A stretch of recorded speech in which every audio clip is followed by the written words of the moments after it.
우리가 예수 그리스도 십자가를 생각하면 대부분 어떤 걸 생각하냐면 6시간 동안만 이렇게 기억하는 것 같습니다.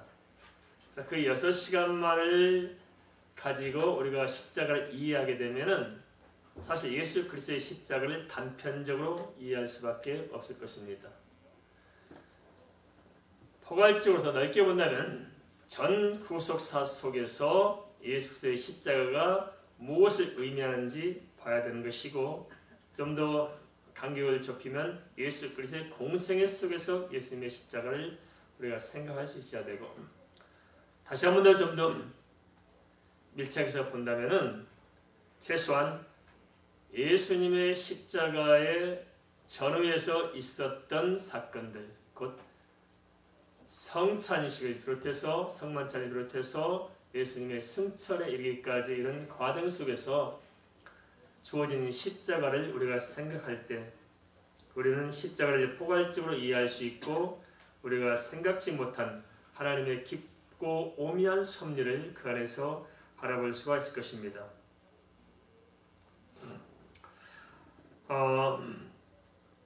우리가 이러한 관점에서 포괄적으로 십자가를 이렇게 들여다본다면은 그 십자가를 전후한 사건들을 통해서 성경 그 밑바탕에 십자가를 말하고자 하는 그 밑바탕에 두 가지 큰 복선을 딱 깔고 있음을 알 수 있습니다. 하나는 뭐냐? 그것은 왜 우리에게 인간에게 예수 그리스도의 대성만이 필요하냐? 다양한 구원의 길도 있을 텐데 왜 예수 그리스도의 대성만을 말하고 있느냐? 사람들은 뭐 다양하게 구원이 있다고 믿고 수많은 종교를 만들지 않습니까? 그런데 우리가 이런 예수 십자가를 전해서 포괄적으로 바라본다면 성경은 왜 예수 그리스도의 십자가만이 우리의 대속길인가를 지금 밑바탕에 깔고 이야기하고 있다는 것이고요. 또 하나는 그렇다면 우리의 구원을 위해서 우리가 그러한 십자가 앞에서 어찌 해야 하는가 하는 것을 보다 더 좀 밑바탕에서 생각하도록 주제해주고 있다는 것입니다. 특별히 요한복음 18장 25절에서 27절에서 그런 점을 잘 엿볼 수가 있는데요. 같이 한번 볼까요? 요한복음 18장 25절에서 27절입니다. 시몬 베드로가 서서 불을 쬐더니 사람들이 묻되 너도 그 제자 중 하나가 아니냐? 베드로가 부인하여 이르되 나는 아니라 하니 대시장의 종 하나는 베드로에게 길을 잘린 사람의 친척이라. 이르되 내가 그 사람과 함께 동산에 있는 것을 내가 보지 아니하였느냐? 이에 베드로가 또 부인하니 곧 달기 울더라. 왜 인간의 구원을 위해서는 예수님의 대속만이 절대적으로 필요할까요? 베드로 사도는 마태복음 26장 32절에서 다른 사람은 어떻게 하든지 자기만은 결코 주님을 버리지 않을 것이라고 다짐을 했습니다.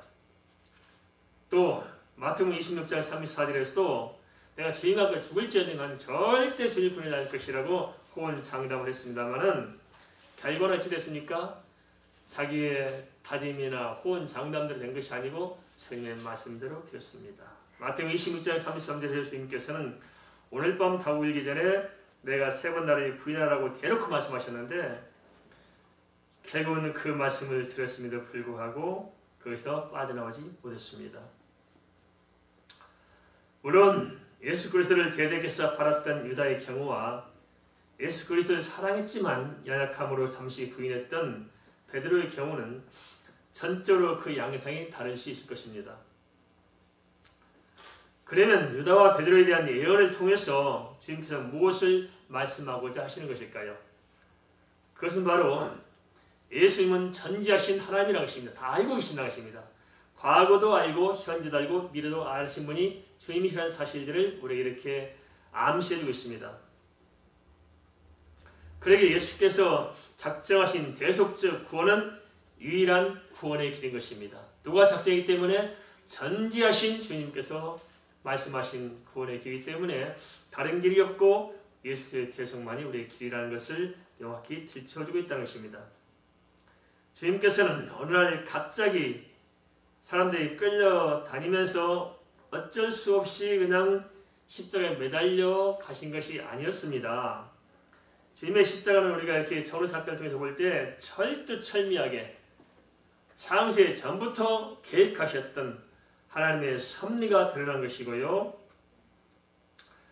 그 모든 전체 과정을 통해서 예수 그리스도는 누구시며 십자가는 무엇이며 그리고 왜 예수 그리스도의 십자가 대속만이 인간에게 유일한 구원의 길인가를 부인할 수 없도록 사실적으로 이야기해주고 있습니다. 사람들은 참 과학적 지식, 그 인문학적 지식을 다 가지고 있습니다. 그리고 현대 사회는 특별히 많은 지식이 축적되어 있습니다. 날마다 쏟아지는 그 다양한 지식과 정보는 우리가 따라잡을 수 없을 만큼 많습니다. 그래서 우리는 이 세상의 지식이나 이 세상의 그런 정보들이 굉장히 탁월하고 굉장히 전문적이라고 생각하고 그런 것을 가지고 우리 모든 것을 판단해 갑니다. 그리고 그런 생각에서 성경을 굉장히 단순하게 생각하는 경향이 있습니다. 그러나 그렇지 않습니다. 성경은 철저히 전문적인 서적입니다. 무슨 전문적인 서적이냐? 인간의 영혼을 구원하기 합당한 아주 전문적인 지식과 지혜가 담겨 있습니다. 문제는 우리가 성경을 바라볼 수 있는 안목이 닫혀 있어서 그렇지 성령이 열어주고 또 하나님 은혜가 임할 때 성경을 보면 얼마나 철저하고 얼마나 깊이 있게 우리 구원을 위해서 성경이 말하고 있는가 하는 것을 잘 알 수 있다는 것입니다.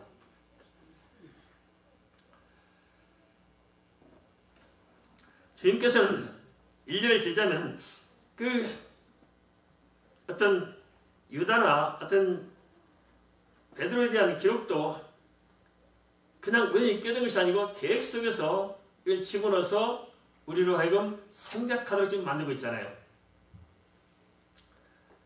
이들의 어떤 허물을 모두 개수해서 뭘 말하고자 하느냐? 유다의 베드로라는 기록은 예수 그리스도의 공동체에 파고드는 이 사단의 권세를 좀 보여주고 있습니다. 에덴 동산에서 아담과 하와에게 파고들었던 사단만이 아니라 지금도 하나님의 공동체는 끊임없이 사단이 파고들고 있다는 사실들을 보여줍니다. 이게 우리 신앙생활입니다. 우리는 너무 신앙생활을 막연하고 수상주로 생각합니다. 그러나 아닙니다. 우리는 전쟁터에서 사는 것입니다. 어디서 산다고요? 영적인 전쟁터에서 사는 것입니다. 끊임없이 사단은 비집고 들어와서 우리를 넘어뜨리려고 파고들고 있는 이것을 우리는 지켜보면서 살고 있다는 것입니다. 근데 또 한편 베드로 경우를 보면 베드로 부인은 뭘 우리에게 시사하고 있냐면 그러한 영적 전쟁의 현장에서 베드로가 자기 힘으로 됐어요? 안 됐어요? 안 됐다는 것입니다. 베드로 마음은 정말 의리가 있어서 철저히 주님 곁에 있고 싶었고 정말 자기 말은 그대로 죽을지언정 주님을 떠나지 않고 곁에 있기를 원했을 수도 있을 것입니다. 그렇지만 아닙니다. 이런 베드로의 허물을 성경이 굳이 우리에게 보여준 것은 베드로에게 돌멩이 던지고 욕하라는 것이 아니고 베드로를 통해서 우리의 모습을 바라보는 것입니다. 우리가 얼마나 약합니까? 사실 성도들이 넘어진 것도 가면 그래요. 자기는 예수 잘 믿다고 생각하고 잘 믿어보려고 했죠. 노력하고 헌신 열심히 하는데 우리 힘과 우리 능력을 돼야 안 돼요? 안 되잖아요. 구원도 우리 힘으로 안 되지만은 예수 믿고 사는 것도 우리 뜻대로 안 돼요. 내 마음대로 안 됩니다. 예수 믿는 게 만만한 일 아닙니다. 근데 이게 또 가면 갈수록 더 힘드네요. 돌아보면 참 깐나이 때가 좋았어요. 그죠? 아무것도 모르고 그냥 기지개 차고 다니면서 신나게 은혜만에서 다녔는데 아유 멋지 말고 보니까 이거 더 심각하네. 그죠? 갈수록 예수 믿는 것이 더 힘들고 우리가 영적으로 성장할수록 또 더 큰 문제가 다가오고 이제는 그야말로 내 십자가 때문에 숨쉬기 힘들 만큼 어려운 것도 실제 있습니다. 이게 마음대로 안 되는 거예요. 그러니까 예수 믿고 오래 믿고 정말 믿을만한 사람들이 오늘 보면 갑자기 넘어져 있고 심각하고 맨날 이게 좌충우돌하면서 상처투성이고 반창고 붙이고 호흡기 꽂고 이러고 있는 거 아니에요. 주님께서는 이러한 사실들을 미리 말씀함으로써 주님께서 언급한 대로 주님은 그리스도시요 본디 하나님이심을 이렇게 전제해서 우리에게 중요한 메시지를 전해주고 있습니다. 그 뭐냐? 인간 예수가 아닌 하나님 예수님의 말씀을 듣고 우리가 좀 깨어나는 것입니다. 유다도 주님께서 말씀하실 때 듣고 깨어났으면 좋았을 거잖아요. 그죠? 근데 못 들었어요. 베드로도 내가 다윗이 3번 날에 부인하라 말씀하셨으면 그 말씀 듣고 좀 깨어나야잖아요. 근데 못 깨어난 거예요. 유다는 자기 생각에만 빠져 있었고 베드로 역시 자기가 할 수 있을 줄 믿고 있었잖아요. 그런데 그 뭐가 붙들고 있어요?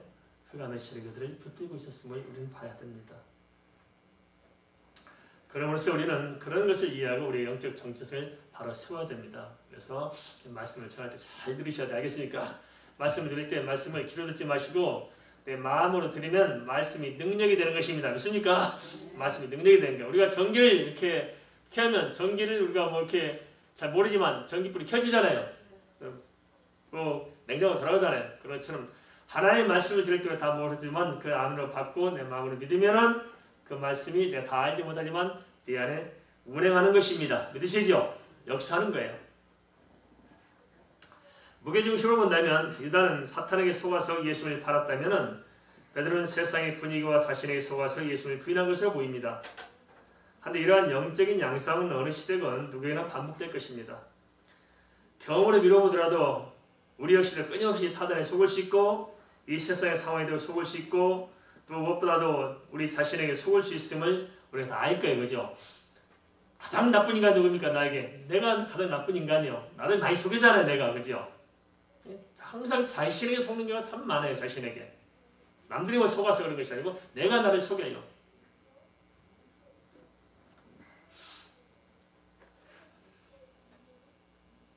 그래서 자칫하면 우리가 자의건 타의건 유다 같은 배도의 나락으로 추락하거나 또는 베드로같이 사람들 앞에서 주님을 부인하는 불신앙에 빠질 수도 있을 것입니다. 이런 일이 비일비재하지 않겠어요?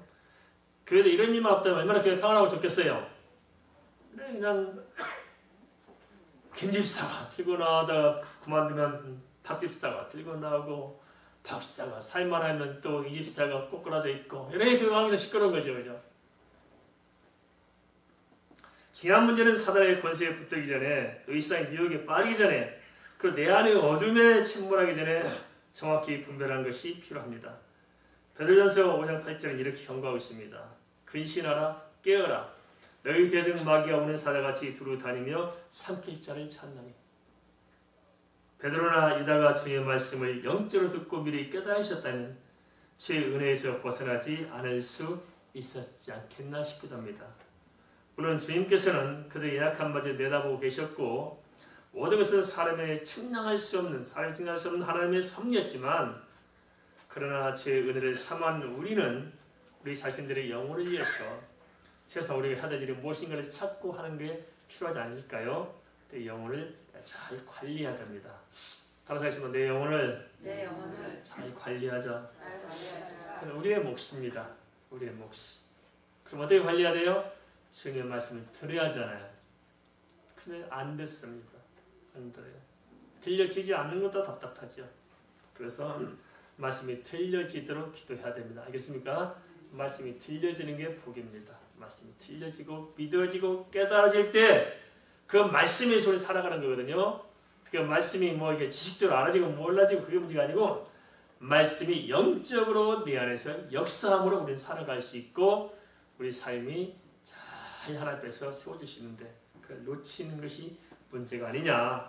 그래서 십자가 사건을 앞에 두고 유다의 이 베드로나 또는 베드로의 부인이나 이걸 통해서 성경은 오늘 우리 자신들의 개인적인 각자의 영적인 상태를 좀 살펴보라는 것입니다.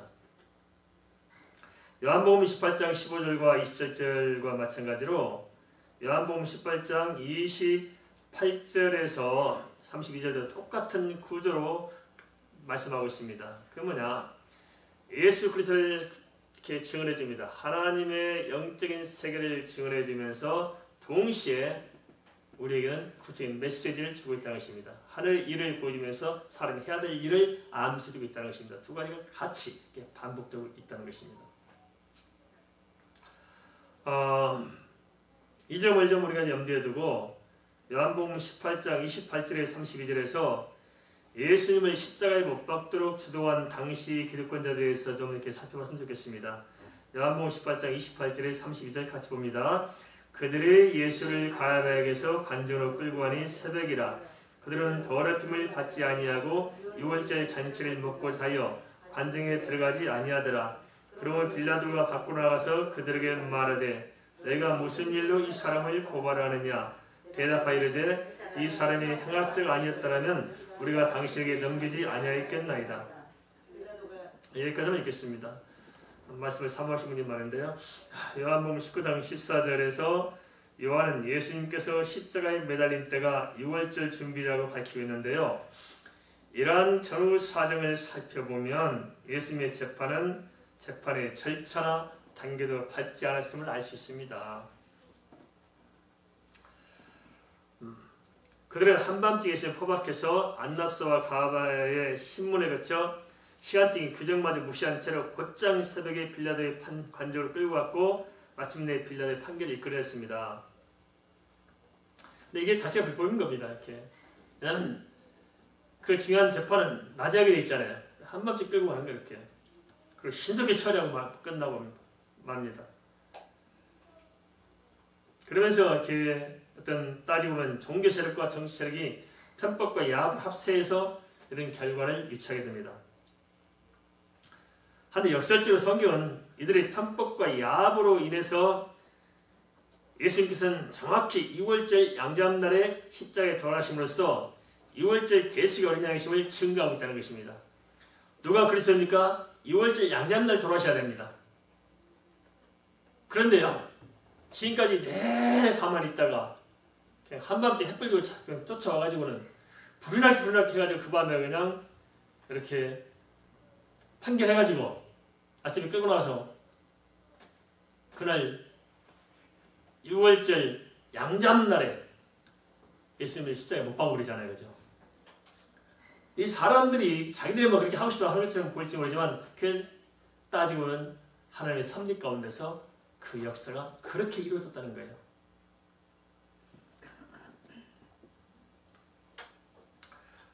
그런데 또 하나 뭘 우리에게 시사하고 있냐면은 그 사람들이 아무리 죄를 내몰았어도 사실 그 재판 자체가 불법적인 재판이었다는 거예요.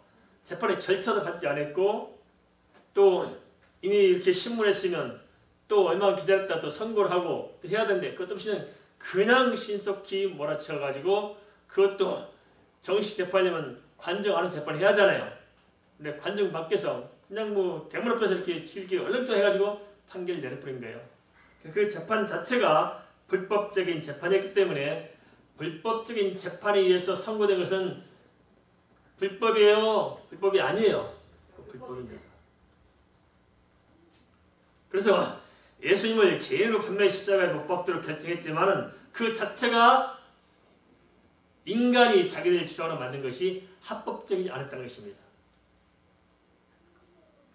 거대한 집단들은 예수님을 죄인으로 몰았지만 예수 그리스도의 십자가는 개인적으로 죄인으로서의 형벌도 아니었고 또 당시 로마법으로도 유대법으로도 죄인이 아니었다는 사실들을 성경이 이렇게 보여줍니다. 그래서 주님께서는 십자가에 돌아가셨지만 죄인으로 죽은 것이 아니고 아무 죄도 없이 무고하게 죽었다는 사실들을 이렇게 성경은 또 우리에게 보여주고 있다는 거예요. 둘째 요한복음 18장 28절에 32절은 다른 측면에서 사단에 붙들렸던 거대한 집단의 영적인 정체에 대해서 우리가 좀 세밀히 알도록 하고 있습니다. 유대 기득권자들은 종교적인 신념이 매우 투철한 사람들이었습니다. 우리가 생각할 때 유대인들이 뭐 무식해서 좀 무지해서 아닙니다. 이들은 굉장히 철학자들이고요. 종교적인 탁월한 사람들입니다. 이 사람들은 또 아주 지식이 풍성한 사람들입니다. 대단한 사람들입니다. 그리고 또한 종교적인 신념 또한 투철한 사람들입니다. 그들은 랍비들의 가르침을 따라서 유월절을 앞두고 이방인인 빌라도와 가까이서 얼굴을 마주하는 것조차 부담스럽게 여겼습니다. 그만큼 그들은 뭐 경건해서 한다고 잡아온 거죠. 뭐 성경에 의해서가 아니고 랍비의 말조차도 지켜서 이제 6월절이 다가오는데 6월절 잔치에 참여해야 되는데 이방인과 만나고 대화하고 나서 무슨 6월절 하시겠냐. 그러니까 그것조차도 안 하려고 했던 아주 그냥 극단적 경건주의자였습니다. 겉으로 보면은 그들은 대단히 경건한 사람처럼 보였습니다. 그런데 여기에 맹점이 있다는 것입니다. 한번 우리가 짚고 생각하는 게 있어야 된다. 뭐냐? 그럼 진짜 그 사람들이 경건한 사람 됐을까요? 그게 아니었다는 것입니다. 그들이 관정 하나 들어오지 않자 빌라도가 재판 요청하면서 관정에 들어오지 않으니까 거꾸로 빌라도가 관정 밖으로 대문 밖으로 나와서 재판해야 했던 이상한 모습이 연출됐지만 그러나 실제로 할 짓은 다 했잖아요. 그죠?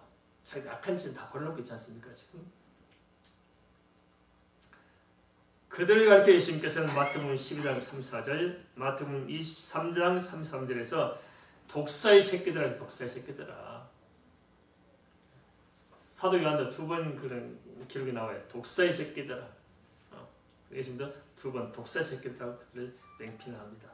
마태복음 23장 27절에서는 해칠한 무덤이라 했고 요한복음 8장 44절에서는 마귀 자식들이라고 했습니다. 여기에 대해 주님께서는 마가복음 7장 7절에서 이렇게 경고하고 있습니다. 사람의 계명으로 교훈을 삼아 가르치니 나를 헛되이 경배하는도다 하였도다.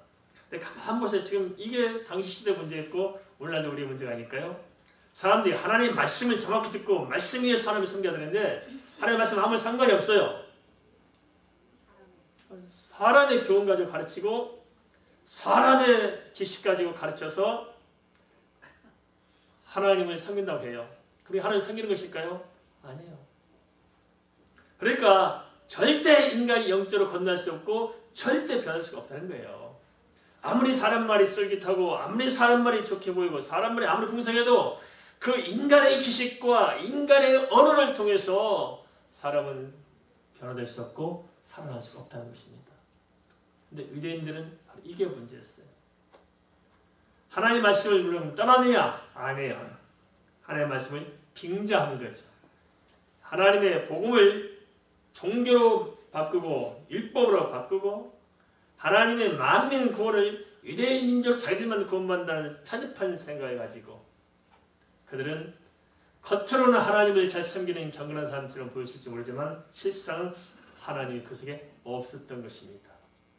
이런 경우가 얼마나 많아요. 우리가 열심히 다 하고 크리스찬도 하고 다니지만은 집사고 장로고 목사고 뭐 성도고 다 하지만은 뒤집어놓고 보면 속에 아무것도 없는 경우가 너무 많잖아요.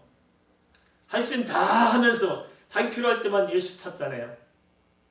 유대인들이 그렇다는 거예요. 이 한 개인이 그래도 문제인데 더 심각한 것은 이 집단들이 그럴 때는 굉장히 우리 속에 이기로 다가올 수 있답니다. 집단들이 그런 경우. 그래서 이 유대교는 거대한 집단과 로마라는 정치 집단이 만나가지고 지금 서로 이 속에서 결탁하잖아요. 그게 굉장히 그 시대에 사는 사람들에게는 치명적인 위협이 된다는 것입니다. 오늘날도 마찬가지일 것입니다. 가만 보세요. 오늘날 이런 일 없을까요? 있습니다. 오늘날 정치 세력과 연합해서 종교 세력이 교묘하게 주님을 배도하는 그런 세력들이 있잖아요.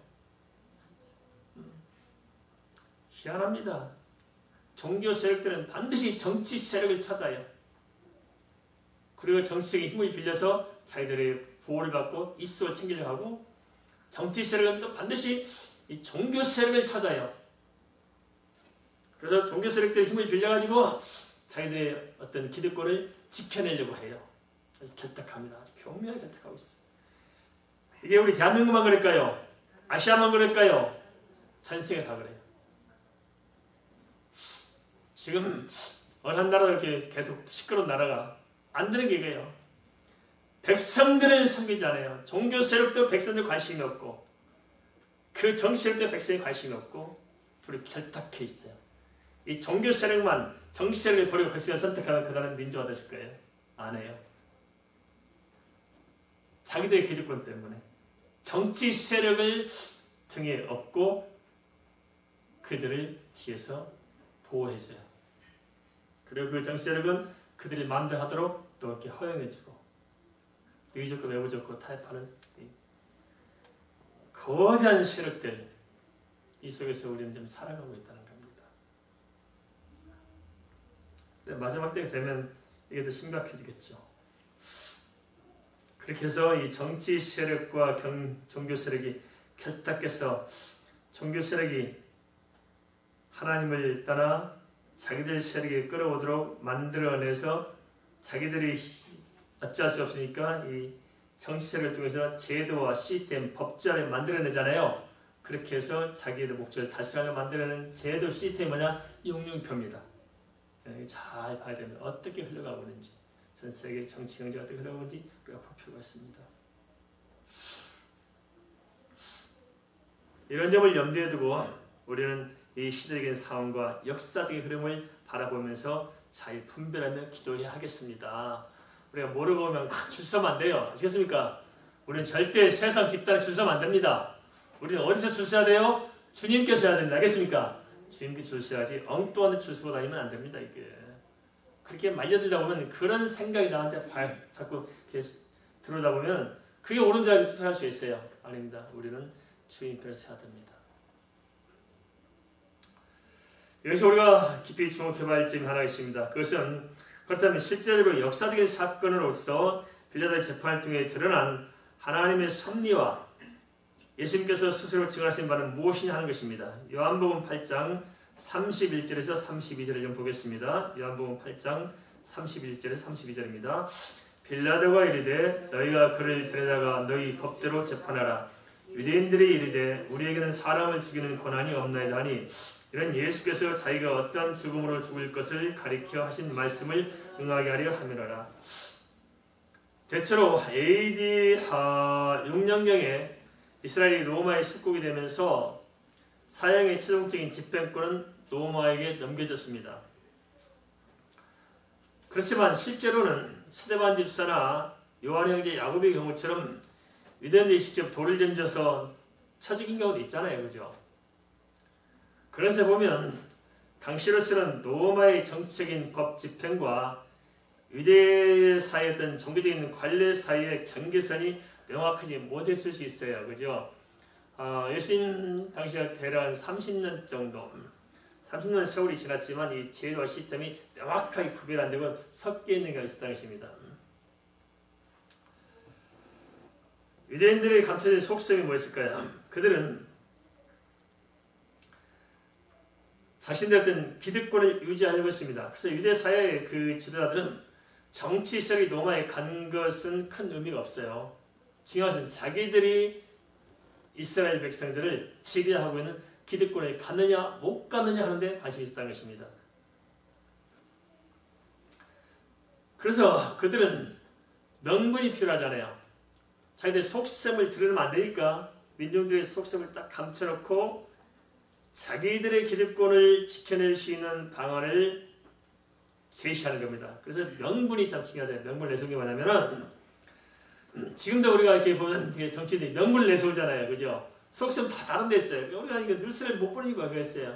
그 사람들이 겉으로 떠들지만 속셈은 딴 데 있잖아요. 전부 다 뒤통수 맞는 거야. 항상 보면 그게 아닌데 지금 다 계획해놓고 언론 플레이를 하고 있다는 거예요. 명분을 내세우면서. 실제 그게 아닌데 안다고 스스로 치고 들었다 하지만 사실은 제가 밑바탕 모르는 게 많아요. 지금 사실. 근데 당신도 그렇다는 거예요. 유대인들이 이렇게 참 명분을 내세우는 게 뭐냐.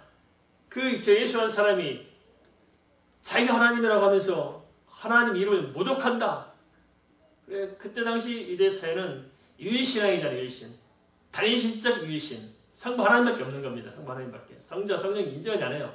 단일신적 유일신을 정해져 있는데 자기가 하나님이라니까 성자 예수님을 이해할 수 없는 거예요. 그래서 자기들의 기득권을 지키고자. 또 다른 사람들이 다 예수님을 좀 안 따라서 좋았을 때 많은 사람이 예수님을 따르고 있잖아요. 그러니까 자기들이 뒤로 밀쳐지고 쭉 예수님을 쫓아가기가 싶으니까 예수님을 제거해야 되는데 명분이 없잖아요. 그러니까 명분을 만드는 거예요. 신성 모독이다. 저는 이런 게 참 자꾸 보는다. 이렇게 목회 현장에서는 이런 모습들 많이 보게 돼요. 명분을 만들어내잖아요. 실전을 감추기 위해서 명분을 만들어서 클래스에 포장해서 자기는 안 그런 쯤 해놓고 실속은 딴 데 있는 겁니다. 하지 마세요. 인간이 참 타락하면 이래요. 단체나 뭐 큰 어떤 집단만이 아니고 개인도 자꾸 이런 경우가 너무 많습니다. 이렇게죠.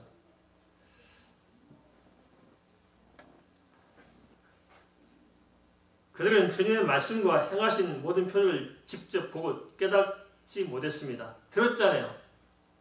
보았잖아요. 그런데도 아니었습니다. 그들이 내세운 명분을 합리화하기 위해서 그런 데는 다 사당시켜버립니다. 이런 정화를 알고 있었던 빌라도 역시도 유대인들의 종교적인 문제에 대한 것은 자체 해결하도록 하고 종교의 사법적인 통치에 관한 것만 직접 집행하기를 원했을 것입니다. 그러기에 빌라도는 요한복음 8장 31절 말씀대로 예수님에 대한 재판은 유대인들에게 넘겨주고자 한 것입니다. 물론 또 다른 속셈도 있었죠. 또 빌라도한테 다른 속셈이 있었습니다. 그게 뭐냐? 예수님을 이렇게 유대인들에게 이렇게 내준 것은 뭐냐? 유대의 기득권층들의 한심을 좀 사고 싶다는 거예요. 그럼 너희들 마음대로 죽여라.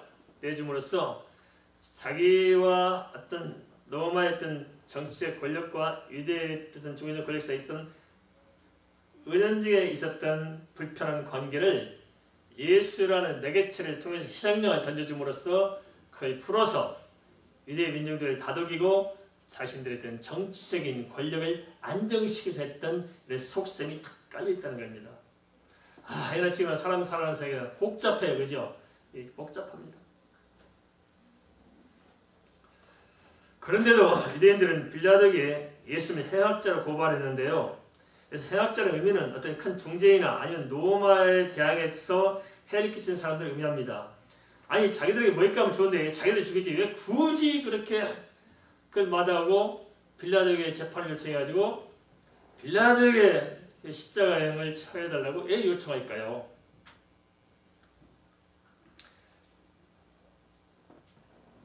유대인들이 이렇게 예수님을 모함한 것은 어찌하든지 로마의 법에 얽히게 만들어서 예수님이 십자가에 못 박게 하고자 하는 의도가 깔려있을 것입니다. 돌에 맞아 죽는 것도 비참한 일이지만 십자가형은 가장 참혹한 형벌이었고 그래서 나중에 로마 사람들도 이 십자가에 폐지합니다. 십자가를 얼마나 많이 죽인지 모릅니다. 얼마나 잔혹한지 고통이라게 말했었습니다. 그러니까 죽음의 시간이 짧아야잖아요. 제일 행복한 죽음은 원자폭탄에다 머리 맞고 죽는 거. 1초 안 걸려요. 그죠? 근데 십자가는 뭡니까? 이거 어떤 사람은 3일간 안 죽는 경우도 있대요. 얼마나 예수님은 6시간 동안 매달리니까 얼마나 끔찍해요. 이건 아주 모든 인간의 고통이 다 복합적입니다. 숨 못 쉬는 고통, 손발이 찢어지는 고통, 갈증의 고통, 뼈를 마르는 고통, 이게 상상스럽습니다. 너무 잔혹해서 로마에서 십자가를 폐지했어요. 우리 십자가에 매달리고 싶은 사람 있습니까? 너무너무 잔혹한 거예요. 인간에게 있을 수 없는 것들. 그런데 이렇게 십자가에 잔혹했을까? 인간의 죄가 그만큼 잔혹한 것이 아닐까요? 십자가만큼 인간의 죄가 그만큼 잔혹해요. 우리가 사실 잘 알잖아요. 얼마나 죄가 그렇게 잔혹한 것인지를.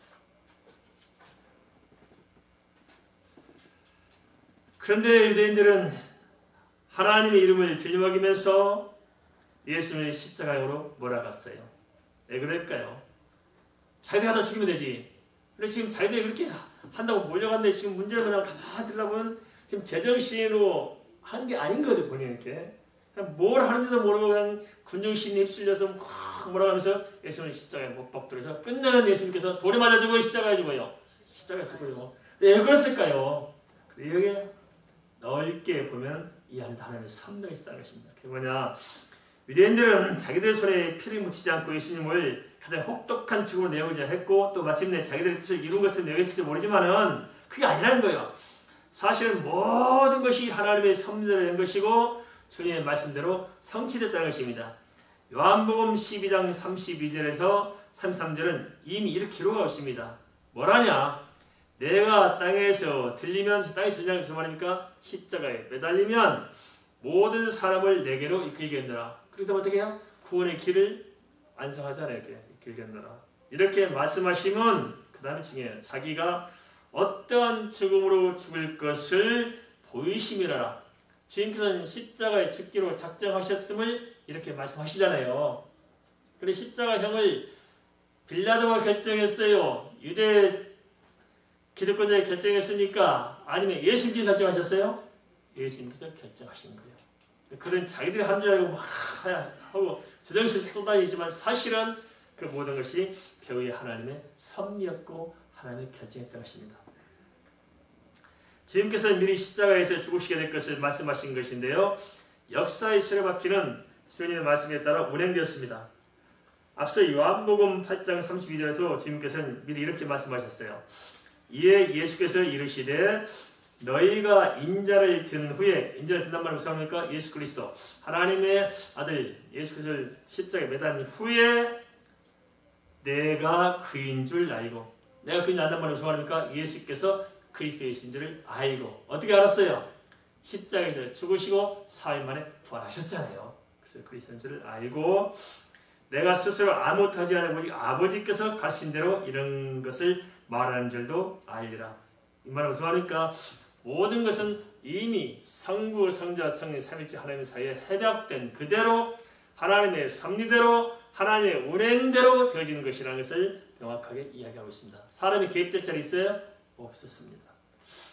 예수님을 십자가에 못 박게 하려고 했던 유대인들은 자기들 하는 일이 무엇인지 알지 못했지만 그것은 오롯이 주님의 말씀에 근거해서 주님의 뜻을 성취하는 것을 우리가 보게 됩니다. 이를 통해서 성경은 예수님의 십자가는 구원의 십자가요, 예수님은 유일한 구세주요, 성경의 모든 증언은 명백한 사실로 우리에게 성취될 것임을 이야기해 주십니다. 뭘로 봐서요? 이렇게 돼 있잖아요, 대고, 그죠? 그 단순히 우리가 6시간 동안 매달린 십자가 보면 안 보이는 것들을 예수님의 그 제대과의 성만찬부터 부활까지를 함께 쫙 포괄적으로 쭉 들여다보니까 보이죠. 아, 이게 전부 다 하나님의 섭리였구나. 보이는 겁니다. 말하자면 그렇습니다. 아버지가 나에게 이렇게 선물 하나 사다 줬어요. 내가 받을 때 아버지 나의 선물을 받았구나, 고맙고 감사하죠. 그것만 보면 다 모른다는 겁니다. 아버지가 나에게 선물을 하기 위해서 아버지가 직장에 가서 얼마나 서름을 당하고 얼마나 고생하고 그렇게 또 쓸 돈 안 쓰고 꾸이 모아가지고 할 때 아버지가 힘듦을 다 겪어서 나에게 선물을 사온 거거든, 그게, 그죠? 그런데 받은 사람은 잘 모르는 거예요. 십자가 똑같습니다. 우리는 예수님이 단지 6시간 동안 돌아가셨다. 그것이 아니고 그 포괄적으로 그 모든 십자가 사건을 이루어서 나를 구원하도록 이끌었던 사실을 볼 때 우리가 십자가 앞에서 보이기 시작한다는 거예요. 이해되시죠? 그 밑바탕을 좀 우리가 봐야 하는 것입니다.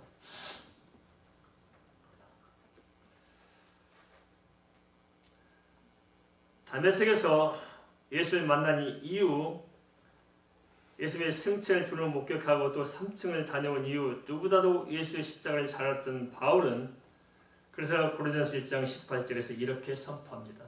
십자가의 도가 멸망한 자들에게는 미련한 것이요 구원을 받는 우리에게는 하나님의 능력이라.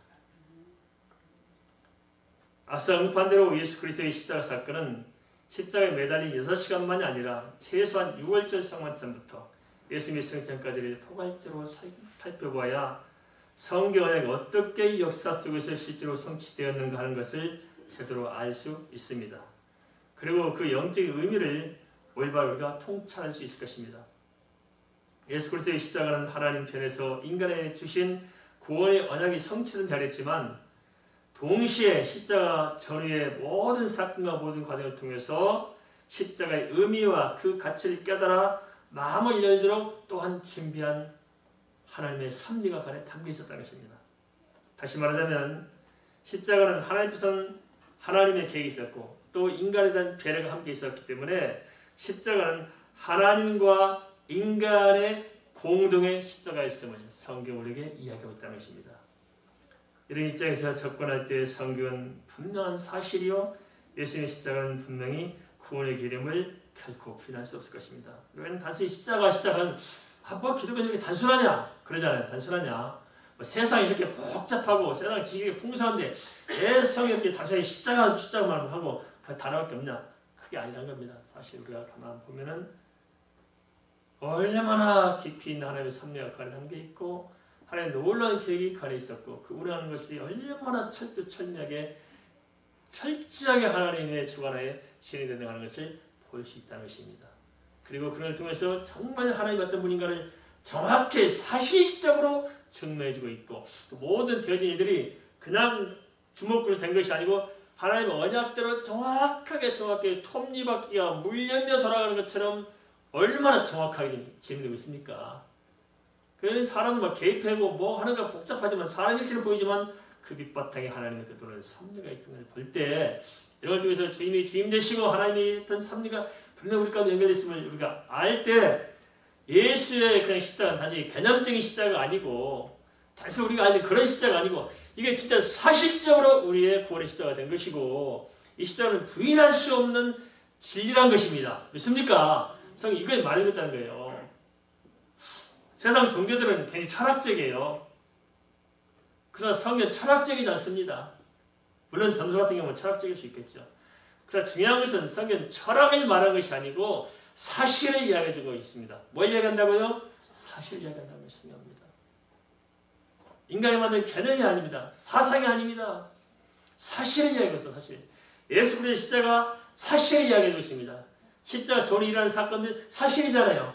근데 그 사실이 그냥 사실이 아니고 과거로부터 예언됐던 그대로 성취된 사실이라는 것입니다. 이걸 통해서 뭘 보여주냐?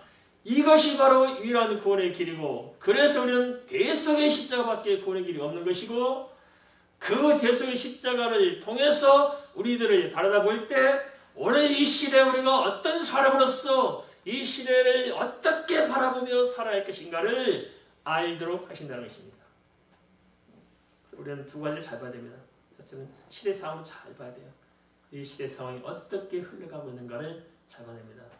거대한 종교 집단과 거대한 정치 집단과 거대한 경제 집단이 아우러져 가서 융표를 만드는 이 시대를 잘 지켜보면서 우리가 그것을